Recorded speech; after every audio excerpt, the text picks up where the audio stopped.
বর্ষার দিন মানেই বিড়ম্বনা। ছাগল খামারিদের জন্য তো আরও বেশি বিপদ। খুব কষ্টে কিছু পাতা ম্যানেজ করে খাওয়াচ্ছি। এবার বৃষ্টিটা অত্যন্ত ঘন হচ্ছে, যার ফলে আমার শেডেরও অবস্থা ভালো না। এই কর্দমাক্ত ইট দিয়ে কিছুটা চালা করে দিছি, নতুন চালা করছি, এতে এখনও কাজ বাকি। এর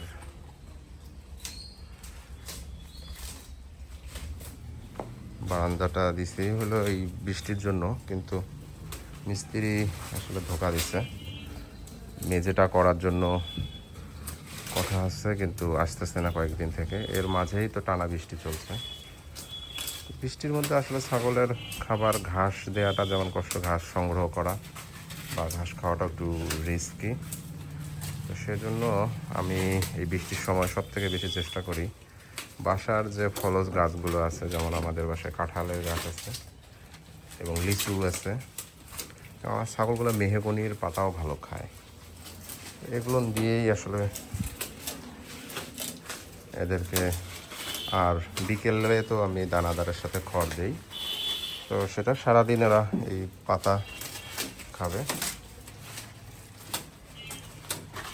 বৃষ্টির দিনগুলো ছাগল পালনের জন্য সবচেয়ে কষ্টকর, মেনে নিতেই হবে। আবহাওয়ার উপর তো কারো হাত নেই।